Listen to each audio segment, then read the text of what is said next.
Há tempos eu tenho estado perplexo por um problema que persiste na igreja há anos e que me interessa profundamente. Eis o problema. Por que orar é tão difícil? As Escrituras deixam claro que a resposta para tudo em nossa vida é a oração mesclada com fé. O apóstolo Paulo registra: não andeis ansiosos de coisa alguma, em tudo, porém, sejam conhecidas diante de Deus as vossas petições, pela oração, pela súplica e com ação de graças. O que o apóstolo Paulo está nos dizendo é: busquem o Senhor em todas as áreas de sua vida. Agradeçam-no antecipadamente por lhes ouvir. No caso aqui, a ênfase de Paulo é muito clara. Ele diz assim: ore sempre em primeiro lugar. Presta atenção. Vai sair de casa, ore. Vai assinar um contrato, ore antes. Vai viajar, ore. Vai pedir namoro, ore. Vai casar, ore. Vai entrar em noivado, ore.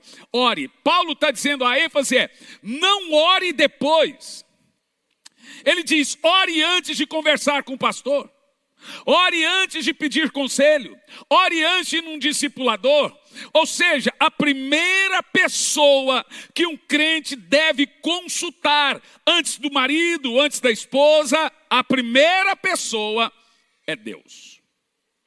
Paulo está dizendo: não é para orar só em última instância.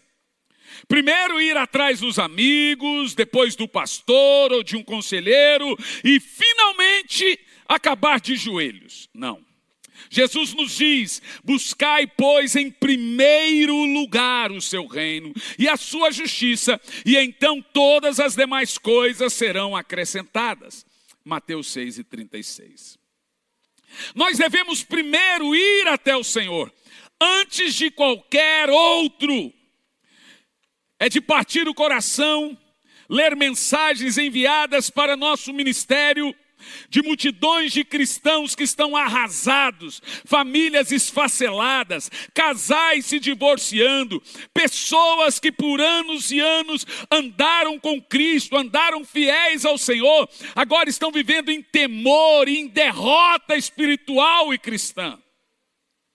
Conheço gente que congregou conosco, que andou conosco por 2, 3, 4 anos, esteve firme no momento de pandemia, e agora eu vejo aparecendo em redes sociais com bebida alcoólica, com o olho vermelho de tanta bebida, com o olho pequeno e quente de tanta bebida.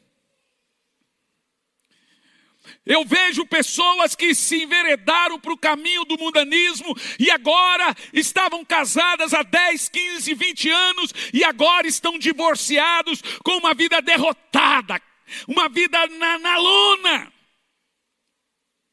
Conheço gente que venceu as drogas e andaram conosco sempre firme e agora retornaram às drogas.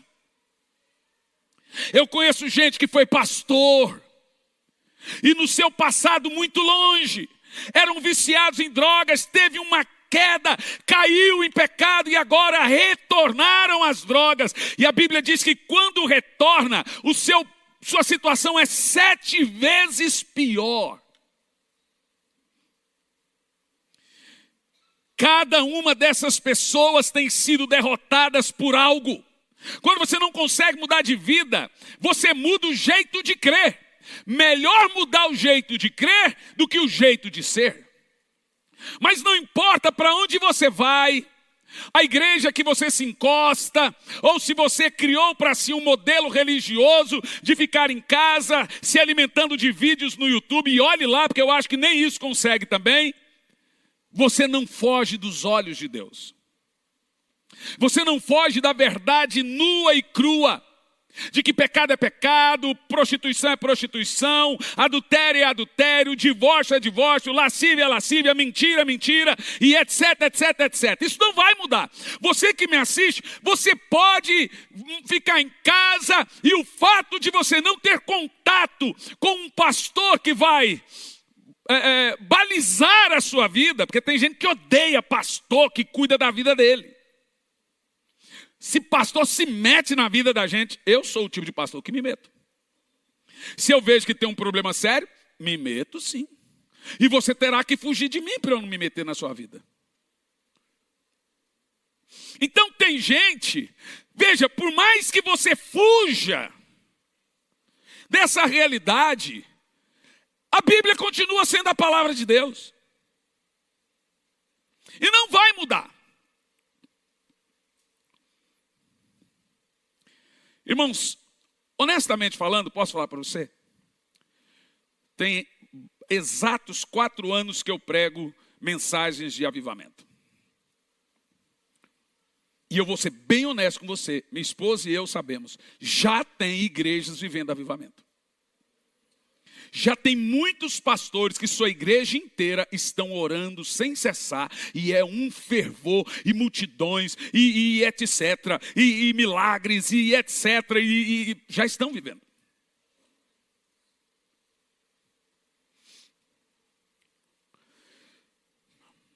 Cada uma dessas pessoas estão em derrota total. Você conhece amigos seus que estão em derrota total, que você olha, dá dó, mas quando você vai falar, quando você vai conversar, elas já têm argumento teológico e religioso para tudo. E que te resta fazer? Só orar. O que mais me choca na realidade, nos e-mails que eu recebo, eu não consigo ler rede social. Mas quando a Cami, minha nora, me mostra alguns, que são milhares e milhares, eu fico chocado com o que eu leio. Chocado.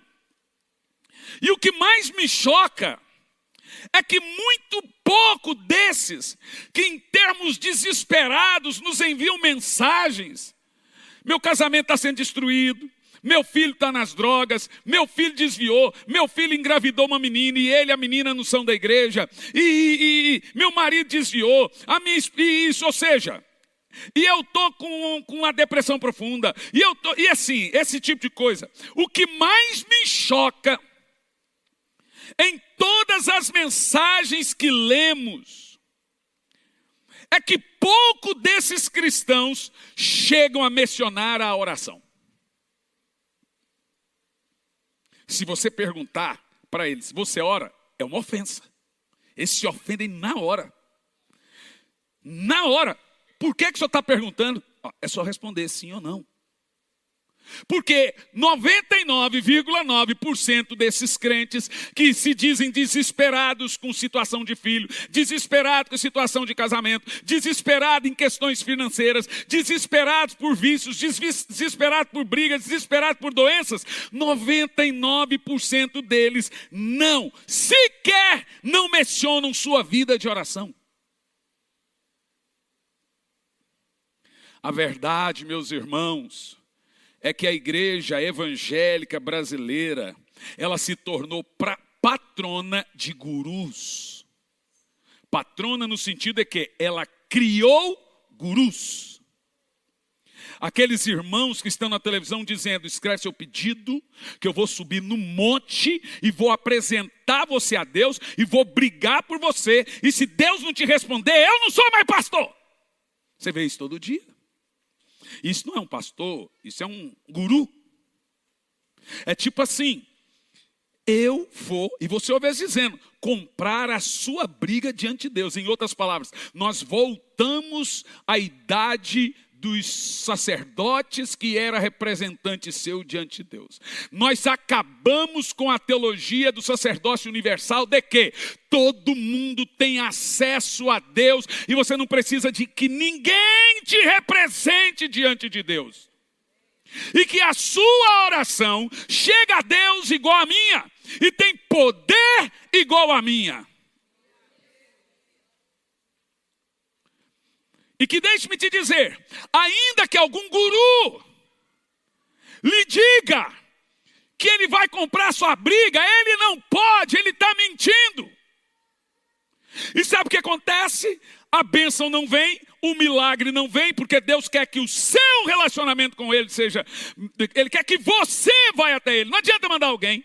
Não tem mais o Moisés para te representar. Não tem mais o profeta Samuel para te representar. O Elias hoje é você. O véu do templo se rasgou. Vai falar com Deus. Então, por mais que o cara tenha um discurso fino, um discurso, poxa vida, olha só, o negócio é o seguinte, eu não preciso acordar para orar, eu não preciso fazer jejum, porque lá na minha igreja meu pastor faz tudo isso para mim. Vocês conhecem algumas igrejas assim? Poucas, né? O problema é que hoje está quase a maioria. Os que são chamados aí neopentecostais. Nós somos acusados de ser neopentecostal. É só a casca. De neopentecostal nós só temos a casca. Porque aqui a gente prega oração, aqui a gente prega jejum, aqui a gente prega salvação, aqui a gente prega arrependimento. Veja bem, existe, gente, presta atenção, não existe teologia nova. A Bíblia, ela é velha e ela é nova. Ela é para aquele tempo, ela é para esse tempo e ela será até o retorno do Senhor. Isso significa que enquanto estivermos aqui, os princípios bíblicos são imutáveis, como o texto do apóstolo Paulo, que todos orem sobre toda e qualquer situação. E eu acuso fortemente as igrejas que ainda não priorizam, não motivam seus irmãos a terem uma vida de oração. Por que, gente? A igreja sai ganhando quando o povo ora. A igreja sai, ela prospera porque o povo prospera. Ela cresce porque as famílias dos irmãos são salvas.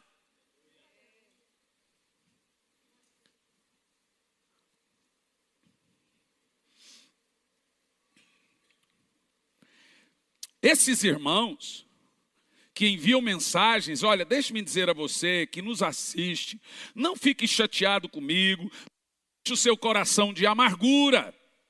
Eu não estou falando para atingir você, eu estou falando que é verdade. Se eu pudesse escrever para você o que eu estou dizendo, eu escreveria, diria para minha nora escrever. Como eu não posso, é muita gente, eu posso falar. Nós temos no YouTube mais de 20 milhões de visualizações.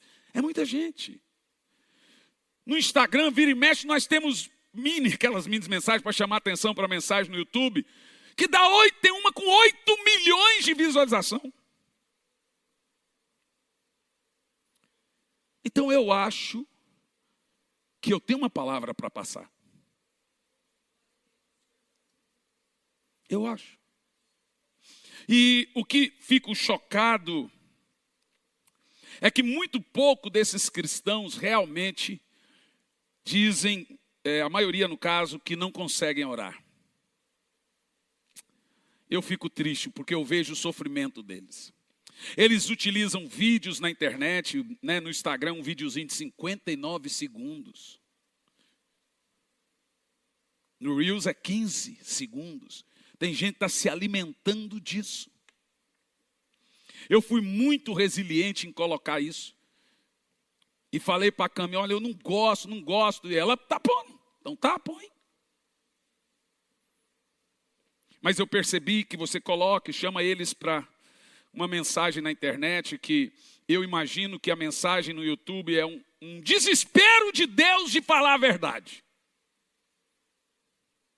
E se Deus pudesse não pôr mensagem na internet, ele não colocaria. Eu imagino que a mensagem da internet, ela não denota a unção. Você não tem que abraçar ninguém, você não tem que perdoar ninguém, você não tem que olhar para alguém e pedir perdão. Então é muito fácil. Ou seja, não existe um cristianismo no YouTube, gente. Existe uma mensagem gravada no YouTube. Cristianismo não. Cristianismo é conviver, é pedir perdão, é perdoar, é olhar um para o outro, magoar e ser perdoado, e outro para o outro, é amizade, é congregação. Isso não existe na internet, não existe ceia na internet. Então é fácil ser crente de YouTube. Então eu sei que muitos se utilizam de vídeos, livros, conselhos, programas, podcasts, todos os tipos aí de terapias espirituais, mas raramente esses irmãos se utilizam da oração diária. Vivem todos os dias preocupados, amedrontados, com uma nuvem negra sobre suas cabeças, porque não possui uma resposta para os seus problemas. Por que é tão difícil para os cristãos orar? Orar durante as crises. Buscar a Deus em favor de suas necessidades desesperadoras. Afinal de contas, a Bíblia sustenta um longo testemunho de que Deus ouve os clamores de seus filhos e responde com terno amor. Ele ama responder oração, gente. E a sua resposta é o mais singelo ou a mais singela resposta de amor dele para a sua vida é quando ele te ouve e te atende. Temos textos para comprovar o amor de Deus ao responder às nossas orações. Salmo 34:15, os olhos do Senhor repousam sobre os justos e os seus ouvidos estão abertos à sua oração. No verso 17 diz assim: clamam justos, e o Senhor os escuta e os livra de todas as suas tribulações. 1 de João 5, 14 e 15. Esta é a confiança que temos para com Ele, de que pedirmos alguma coisa segundo a sua vontade, Ele nos ouve. E se sabemos que Ele nos ouve quanto ao que lhe pedimos, estamos certos de que obtemos os pedidos que lhe temos feito. Tiago 5:16, muito pode, por sua eficácia, a oração do justo. Meu Deus. Mateus 21:22, e tudo quanto pedirdes em oração, crendo, recebereis. Provérbios 15:8, a oração dos retos é o seu contentamento. Meu Deus do céu, o justo quando ora, ele sai da oração contente. Porque ele tem certeza de que será atendido. É muito poderoso, muito poderoso. Ainda em Provérbios 15, no verso 29 agora, diz assim: o Senhor atende a oração dos justos. Salmo 102:17, o Senhor atende a oração dos justos, atendeu a oração do desamparado e não riu das suas orações. Então não tem oração pequena para Deus, não tem oração simplesinha demais para Deus. Salmo 138:3, a grande vanglória de Davi: no dia em que eu clamei, tu acudistes e alentastes a força de minha alma. E dizia mais: fiz prova de ti, ó Deus. Em todas as minhas lutas, eu não busquei a mais ninguém. Procurei unicamente a ti. E me ouvistes, respondestes e deste-me força para a batalha que eu enfrentava. Salmo 81:7, clamastes na angústia e eu te livrei e te respondi. Eu sei que parece que é chover no molhado repetir algumas coisas que já contei. Mas quando eu tive um momento de depressão, a médica disse que não foi depressão, ela disse: não existe depressão de 3 meses. Falei: mas existe milagre em 3 meses. Um pastor apenas ligou para mim. Pastor Cláudio Duarte. Pastor Cláudio Duarte também passou por um período de depressão muito profunda. E então ele me ligou. Ele disse: Hernani, eu estou te ligando, vem aqui para a minha chácara. Eu falei: não, pastor, eu vou ficar aqui no meu quarto. Eu tenho meu quarto de oração aqui, que eu tenho um ciúme dele. Ele falou: não, vem para cá. Deixa eu te falar, eu estou te ligando, você está precisando de dinheiro? Irmão, eu vivo da estrada, das ofertas que me dão, dos livros que vendo. Fiquei quase 4 meses sem viajar. Confesso a você que eu quase disse para ele: tô. Falou assim, ele disse: eu tenho dinheiro para te dar, eu não vou para emprestar. Falou: eu sei o que você está passando, eu passei, as dívidas acumulam, a gente não consegue viajar, vender um livro. Eu quero que você me diga, quanto você precisa? Falei: Cláudio, eu não preciso de nada. Nada. Capaz, Hernani, você está sendo duro. Nada. Eu só preciso do Senhor. Te agradeço. Você, assim, eu já critiquei o Cláudio muitas vezes, aproveitei e pedi perdão. Mas, que homem de Deus você é, Cláudio. E você sabe que essa atitude dele foi um testemunho para que eu saísse onde eu estava. Mas eu estava, quando ele ligou, eu estava de joelho. Eu estava com muita confiança em Deus. Muita confiança. Muita. Sabe, porque aqui, ó, você já viu o salmista dizendo: me tirou de um charco de lodo. Essa palavra charco de lodo é amargura profunda. Ele está falando de situações emocionais que ele passou. Que Deus tirou ele do mais fundo de um esgoto emocional. Mas em todas as coisas, por que Davi saiu disso? Porque toda hora você vê assim, ó: em todas as minhas lutas eu não busquei mais ninguém. Por isso que Deus tirou ele. Quantos textos nós temos aqui de Davi, ó? Clamastes na angústia. Clama, Davi. Você me clamou na angústia e eu te livrei. O livro de Salmos é uma reação de Davi, ou ao momento da angústia, até a metade é isso, e ao momento da resposta. Por isso que quando você faz ali um devocional, vou ler o livro de Salmos agora só numa pegada, a sua alma vai sendo curada. Porque há um espírito no livro de Salmos para tocar a sua alma. O livro de Salmos é uma oração lida.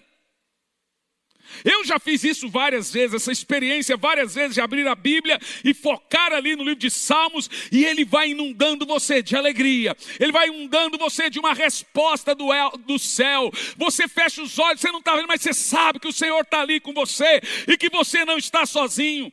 Quantas palavras, termos como angústia, amargura, fundo do poço, charco de lodo, estão recheados no livro de Salmos. Mas não é só porque ele passou, é porque Deus o tirou de tudo isso. Eu quero dizer a você, meu irmão, que Deus vai tirar você da sua angústia, vai tirar você do charco de lodo, vai tirar você da humilhação, da depressão, da decepção, da amargura. Você será tocado pelo Espírito Santo, mas para ser tocado, você tem que ir acessar o Senhor. Vai acessar o Senhor. A maior resposta que Deus pode dar a alguém é Ele. Você pode pedir um carro. A primeira coisa que Deus vai te dar é a presença dEle. Você pode pedir a bênção para o casamento. A primeira coisa que você vai receber é a sensação da presença dEle.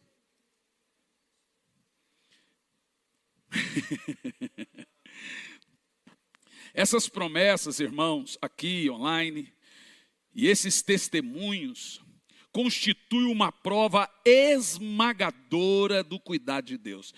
O Salmo de Davi, Salmos, né? Salmos é todo o livro, Salmo é o capítulo. Quando você abrir o livro de Davi, você fala Salmo tal. Os Salmos de Davi, e não tem só Davi ali. Ali tem Moisés, né? Ali tem Jó. Mas os Salmos de Davi Todos eles mostram como Deus tirou ele do fundo do poço emocional. Gente, é possível vencer a depressão. Talvez você está mais de ano com isso, 1 ano e meio, que é o tempo normal. É possível vencer uma crise de ansiedade. Gente, eu tive nesse período vários, é terrível. Tem gente que fala assim, gente, só quem passou. Tem gente que quer tentar explicar o que o outro está passando. Só quem passou pode falar. O que é uma crise de ansiedade, o que é um ataque de pânico. Você não tem noção. Você não tem noção. Mas, assim como Davi diz, me tirou de um charco de lodo. Livrou-me da angústia. Livrou-me da dor. Livrou-me da depressão, da ansiedade. Livrou-me da humilhação. Humilhação, gente. Eu ouvi uma coisa da minha esposa essa semana, eu achei interessante. O que produz depressão não são só grandes coisas. Aquelas pequenas atitudes, pequenos gatilhos que você nem percebe, explodem em algum tempo. Mas Deus tem gatilho também. Deus tem gatilho. E quem são os gatilhos? Os testemunhos, por isso que eles devem ser contados. Que eles servem para nos mostrar que o nosso Deus nos ama, que o nosso Deus ouve a nossa oração e Ele ama responder a oração. Mas não existe oração respondida que não é feita. Deus não me ouve, você não ora. Ou então tem gente que fala, mas eu orei 20 anos e Deus não ouve. Então tem amargura, então não perdoa, então é ruim de coração, então faz mal para os outros, então murmura, reclama. Aí não adianta orar não.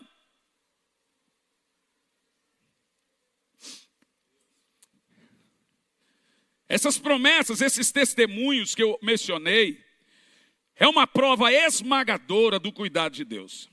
E são tão variadas, profundas e numerosas que eu não entendo como tem cristãos que não conseguem alcançá-las. São muitas situações que impedem um cristão de alcançar seus testemunhos. Todas elas estão dentro do coração. Falta de perdão. Você quer ver? Eu estava pregando recente e muita gente reclama. Poxa vida, eu estou 20 anos buscando o batismo com o Espírito Santo. E não consigo ter. Levei minha amiga na igreja, nem crente é. Aceitou Jesus e recebeu o Espírito Santo na mesma hora. Em vez da mulher ficar feliz que a amiga recebeu o Espírito Santo, ficou revoltada.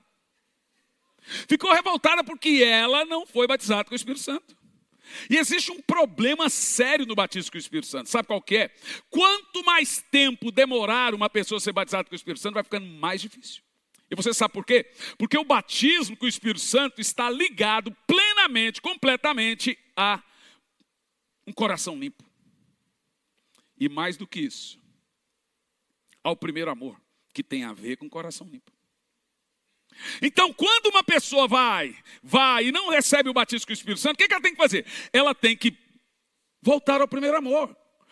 Qual era a regra bíblica do batismo com o Espírito Santo? Já falei isso aqui no culto passado. A regra bíblica era, aceitou Jesus, recebe o Espírito Santo. Foi batizado, recebe o Espírito Santo. Por quê? Para não perder o primeiro amor. Se perder o primeiro amor, como é que a pessoa vai querer o Espírito Santo que ela não quer? Primeiro amor é o fogo, é o primeiro fogo, é a primeira paixão. Então, normalmente, as pessoas ficam amarguradas e dizem o seguinte, eu não vou mais naquele culto com o pastor Hernandes, não. Está aqui, no culto de quarta. Porque eu busco o Espírito Santo, não consigo receber. Em vez delas lutarem, elas ficam magoadas. Eu conheço um amigo muito precioso, que ele já falou para mim. O culto que você não pregar sobre o Espírito Santo, eu vou. Porque ele vê o povo sendo batizado com o Espírito Santo, ele não consegue, ele fica magoadão com o Espírito Santo. Você sabe qual é o nome disso, gente? Qual é o nome disso? Orgulho. A pessoa nunca vai ter o gosto de ter o Espírito Santo. Porque qual é o coração de quem não tem o Espírito Santo? Humilhar-se. Pedir, quero ver se ele não for para o chão e derramar lágrima até, Senhor, eu não mereço, mas eu vejo todo mundo recebendo. Eu duvido que ele não recebe.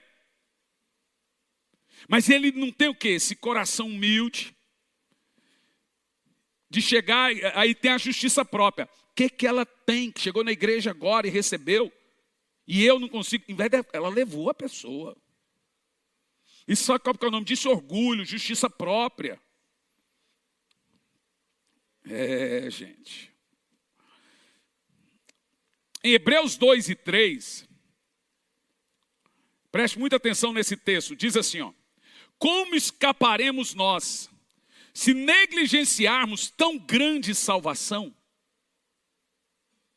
Em grego, a palavra negligenciar aqui significa não nos interessarmos do que Deus tem para nós. É grave, ó. Tem gente em casa agora que não tem o Espírito Santo e não se interessa por ele.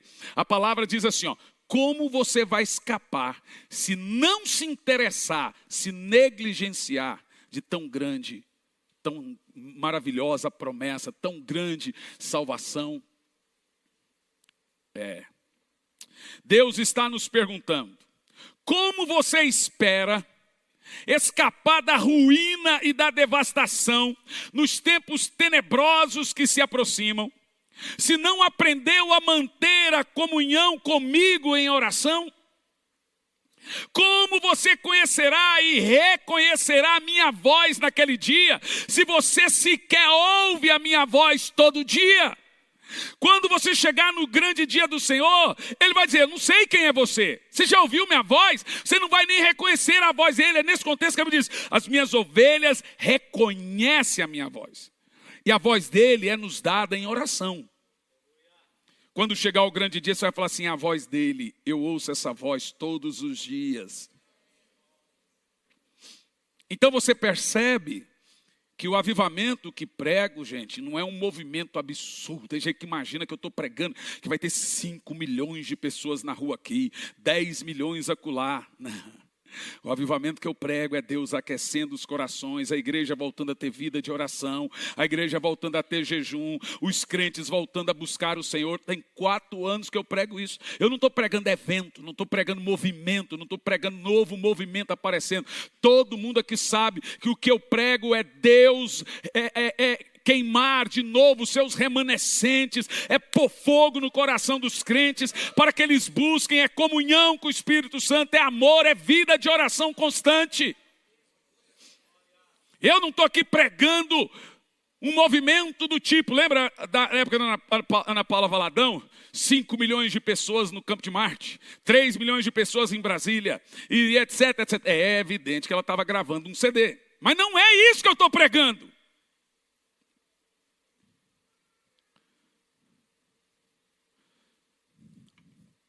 O que eu quero é que o Espírito Santo levante movimentos de oração.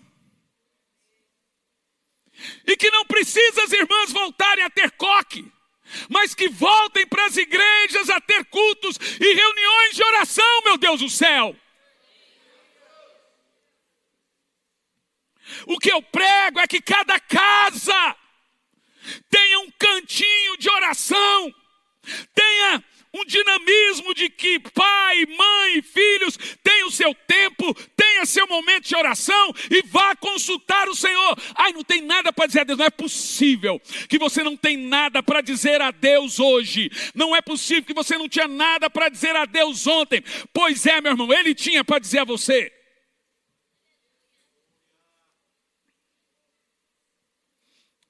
Eu passei 2 anos nesse púlpito, pregando uma mensagem por título Corrida de Oração, ensinando o povo a orar 1 hora. A mensagem está na internet. Toda igreja por onde eu vou hoje, eu encontro uma multidão de gente, desde seus pastores dizendo: estamos na corrida de oração. Fui chamado de louco aqui nesse púlpito, porque só pregava uma coisa. Teve gente que foi embora e disse: esse pastor só sabe pregar isso. Gente que chegou no meu filho e falou assim: eu só vou apostar o que você vai pregar. E quando o avivamento foi prometido em Jerusalém, antes do Espírito Santo descer, teve uma debandada de crente. Ficou só 120, porque o resto, ninguém quis ficar buscando o Espírito Santo. Eu creio, nós somos uma igreja pequena, mas de muita relevância. De muita relevância. É isso mesmo que eu já ouvi de Deus. E a gente chega em casa, eu, minha esposa, meu filho, ouvindo os testemunhos, meu Deus do céu. Como aconteceu em Macaé agora, eu pregando, contei isso, mas vou contar de novo, porque isso aí, gente, é tanto testemunho que eu não consigo terminar o livro. Tinha uma pizzaria do lado. Todas as crianças receberam o Espírito Santo na festinha de criança lá, elas nem estavam na igreja. O culto lá e as crianças recebendo o Espírito Santo no culto, as crianças lá na pizzaria receberam o Espírito Santo e vieram para dentro da igreja.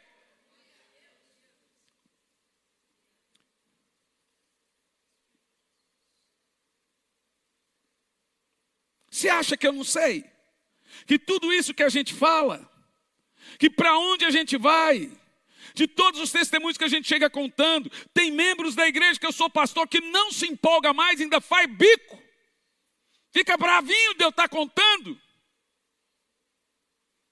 Teve engraçadão aqui, engraçadinho, que desgostava do pastor quando ele era gordo. Que não ficava só pregando avivamento e oração. Falou na cara de todo mundo, gente.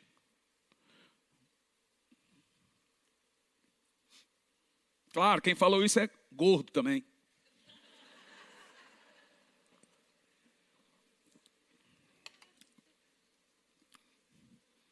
Eu era doente, fiquei doente, com 59 quilos. Quando eu cheguei no médico, a minha esposa, o médico assustou, falou, meu Deus do céu, você está doente? Você vai ficar doente? Fiquei doente. Do jeitinho que ele falou, você vai ficar doente. Uma semana depois eu fiquei doente. Ô, a boca maldita do meu médico. Falou, você precisa engordar 15 quilos. Você não tem músculo, você não tem nada. Eu vou dizer uma coisa para os irmãos. Eu conheço igrejas em Curitiba, vivendo o primeiro amor. Tem igrejas em Curitiba me chamando que eu nunca imaginei que iria chamar. Eu falo, quem? Ah, tá de brinks. Aí você ouve assim, por favor, nós queremos avivamento. Igrejas grandes. Tem uma tradicional que chamou, eu disse, não posso. Se eu for, vai ter uma divisão. Com certeza. Vai ter uma divisão. Porque todo mundo vai passar a orar em língua e ser batizado com o Espírito Santo, vai rachar a igreja. Irmão, quando eu cheguei em Curitiba em 94, não tinha igreja grande. O que era forte aqui em Curitiba era satanismo. Aqui é a cidade mais mística do Brasil, sabia? Você não sabe, né? Aqui tem convenção mundial de satanistas na Pedreira. E lota. É só aqui, a convenção mundial de satanistas é aqui em Curitiba, na Pedreira. Uma vez a cada 3 anos. Eu já fui ameaçado por satanistas. Satanista já foi no apartamento em que a gente morava. E hoje, eu sei porque Deus me trouxe para cá.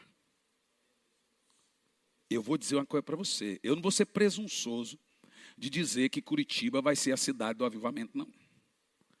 Mas Deus tem uma porção, um pedaço do bolo muito grande para Curitiba. Mas muito grande mesmo. Olha, Curitiba, imagina. Quem imaginou?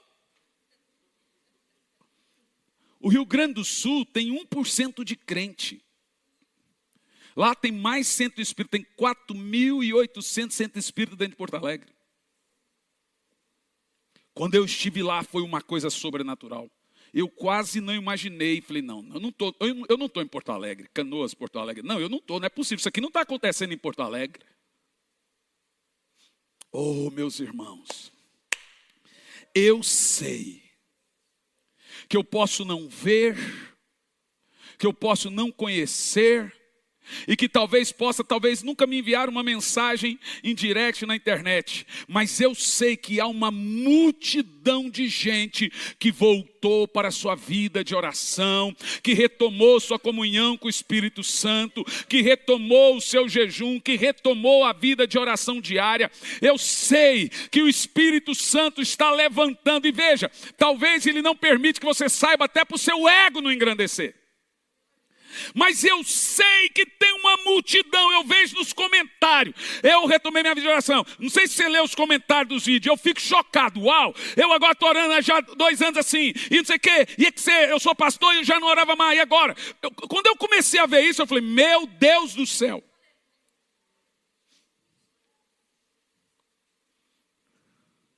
Eu sei que há pastores de igreja grande que não oravam mais.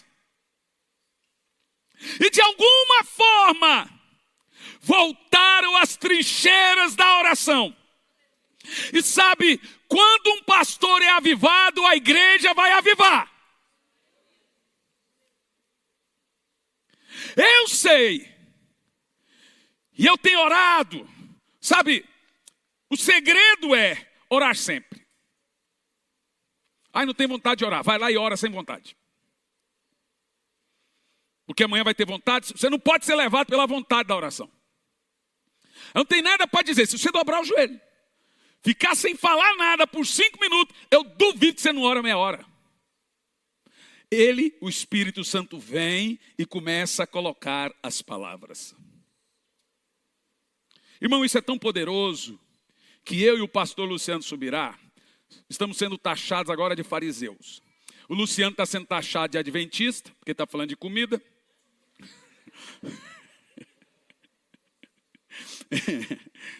Teve um que escreveu assim para ele, isso é um santo regime. Crente não presta não, gente. Somos taxados de fariseu, porque ele prega o jejum e eu prego a oração. O problema é que nem eu, nem ele, a gente conseguiu ainda casar a agenda para fazer uma conferência junto sobre jejum e oração. Sabe, eu vou dizer uma coisa para você. Eu estava triste esses dias, meu Deus, será que o que eu preguei 2 anos e meio, 3 anos, sobre vida de oração, e olha, eu tive problema de saúde com a minha rotina de oração das 4:30 da manhã. Afetou diretamente o meu sono, como eu acostumei a orar de madrugada, eu não conseguia voltar para dormir, então arrebentou com o meu sono. Então eu fui orar a Deus, eu chorava, eu dizia, Senhor, 2 anos e meio, acho que talvez até mais, pregando sobre oração. Eu comecei antes da pandemia, falando de avivamento. 2 anos e meio, orando e pregando sobre oração. Foi perdido. Porque quando você olha para a igreja, parece que foi, a gente teve que recomeçar.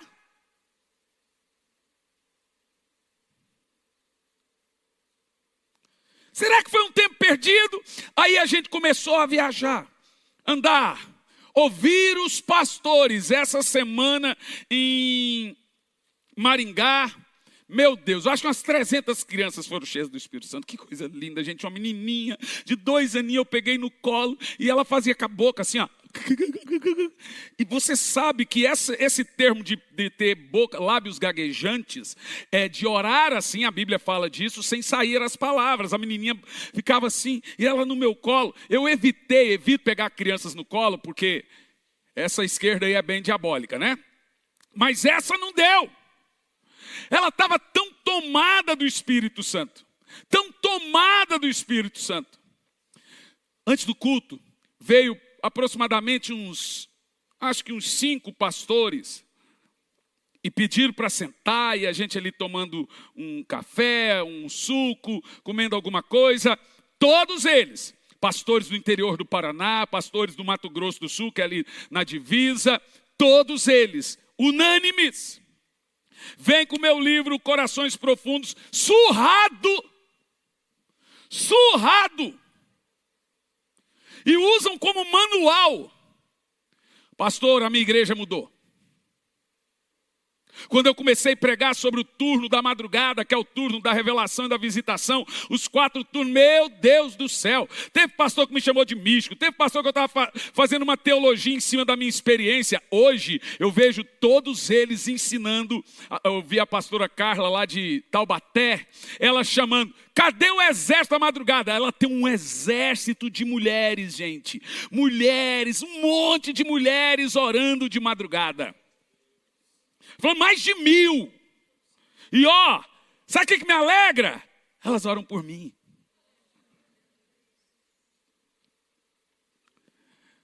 Isso vai aumentar. Isso vai crescer. Isso não tem como parar mais.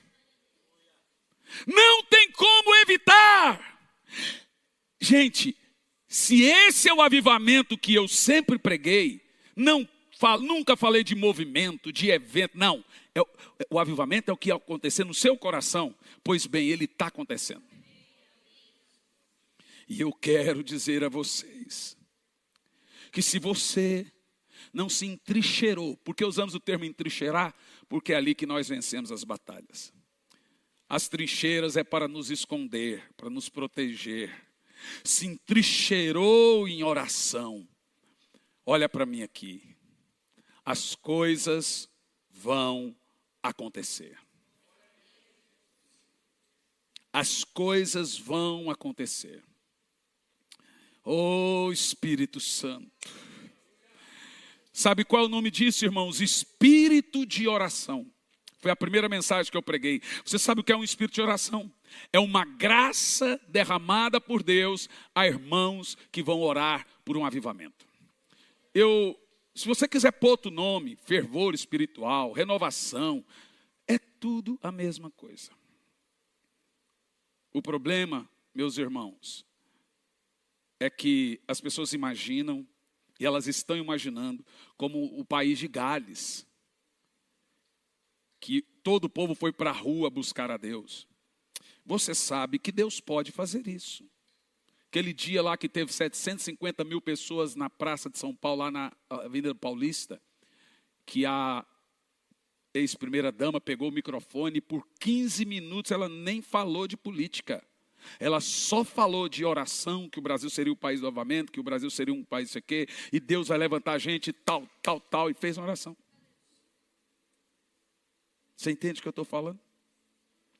Eu creio, irmãos. Eu creio. Mas não se assuste quando você vê que tem uns que não querem. Sabe por que não querem? Porque os pastores, alguns, não são todos, estão muito voltados para o seu próprio reino, seu próprio império. Oração não dá dinheiro para ninguém. Oração não traz status. Não traz. Eu me lembro que uma vez eu dobrei o joelho para orar. Eu fiquei 12 horas orando. Minha esposa contou. 12 horas orando. Minha esposa disse que ela olhava para mim e brilhava. Alguém disse, mas o senhor ficou 12 horas falando? A maioria das vezes sim. O espírito de oração, quando ele repousa sobre você, o seu assunto com Deus vai embora. Vai. Teve um dia que eu orei por 60 horas. Eu orava, saía dali, ia no banheiro. Orava, saía dali, comia alguma coisa. Orava, saía dali, 60. Orava. Já teve vezes de eu entrar dentro de um avião, um transatlântico aí, ou mais, indo para a Ásia. Quando o Espírito Santo, eu estava passando por cima da China, em Guhantizu. O Espírito Santo falou assim, vai para o banheiro e vai orar. Eu dobrei o joelho para orar no banheiro, 4:30 da manhã. Eu fechei os olhos e eu vi em densas trevas, que dava para pegar. A hora que eu dobrei o joelho para orar, eu tive uma visão que uma chama fez assim, acendeu no meio das trevas. E na hora eu entendi, sou eu que estou orando. Mas daqui um pouco um monte de chamas. Infinitas chamas. Aí veio a voz do Espírito dizendo, todos esses são meus servos e servas que acordaram agora para orar. Olha para mim você. Você nunca vai saber, mas o céu sabe. Há uma multidão de gente orando pela igreja do Senhor Jesus. Há uma multidão de gente orando por avivamento. Há uma multidão de gente crendo que nós temos ainda uma última grande e poderosa colheita antes do retorno de Cristo. Há uma multidão de gente orando, dizendo: Senhor, aviva a tua igreja, aviva a tua obra, aviva teu povo. E eu quero chamar você para ser um desses. Não precisa me contar, não. Eu não preciso saber. Deus sabe. Clame e fale: Espírito Santo, me dê espírito de oração. Então você vai perceber que um fogo começou a queimar no seu peito. Um fogo começou a arder, arder, arder. Sabe qual é o nome disso? 24 de maio de 1736, 8h30 da manhã, John Wesley chamou isso de dia do coração aquecido. Foi quando Deus colocou um fogo dentro do coração dele. 24 de maio é o dia que todo avivalista no mundo comemora o dia do avivamento, que é chamado dia do coração aquecido. Eu sei que muitos de vocês estão com seu coração queimando, é agora. E sabe por que seu coração está queimando agora?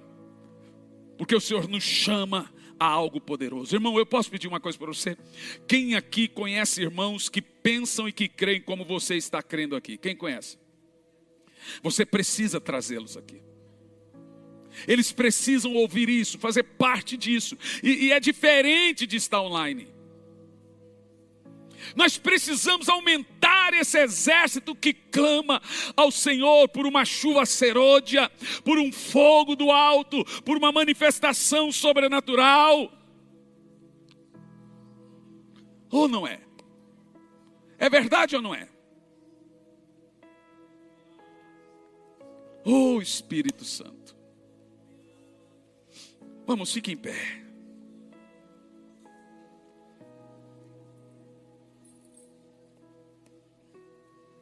Eu quero que você levante as suas mãos.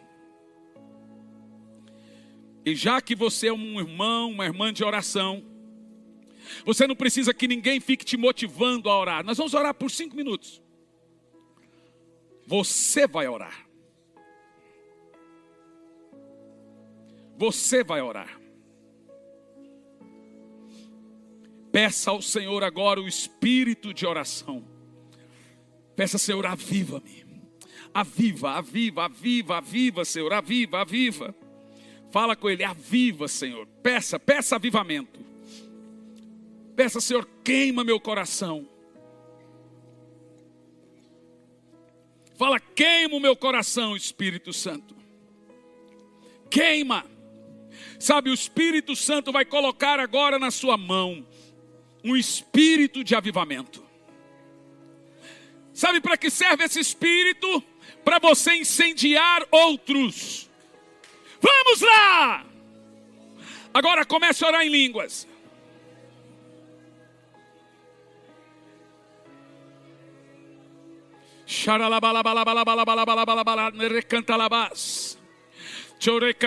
Isso. Isso. Isso. Mais alto, mais forte. Um espírito de avivamento vai vir. Ore em línguas, levanta as mãos, ore alto, ore forte. Xaralabasondere cantalabalabassondorocochere calabas. Erralabalasondorocochere calabassondorocochere calabas. O recalabalabalabasondorocotere cantalabas. Oh, está queimando algo muito poderoso aqui. Está queimando algo muito sobrenatural aqui. Isso. Eu vejo um espírito de súplica vindo aqui. O Espírito Santo está dando a você agora uma unção para incendiar a outros. Vamos lá, avivamento. Vamos, avivalista. Oh, Oh, xericantalabá, sondorrocoche calabás. Oh, recantalabá, sondorrocoche calabás. Ei, tem alguém aqui que vai incendiar? Tem alguém aqui cheio do fogo de Deus?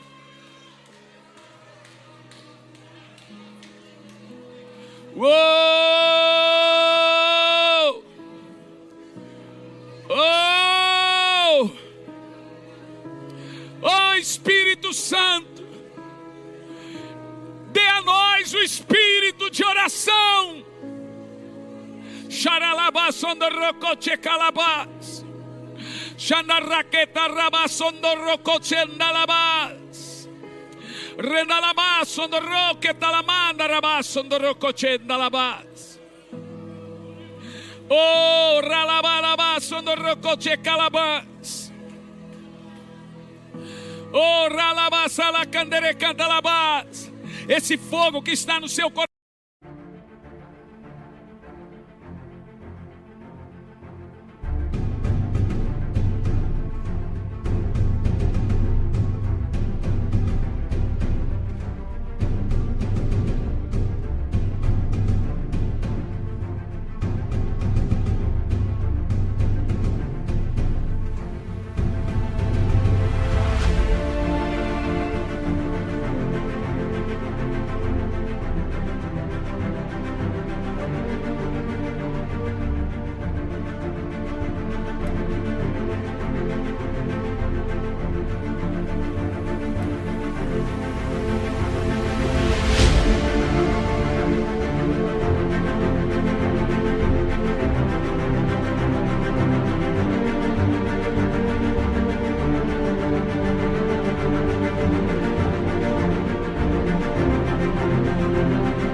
Agora é o fogo do avivamento.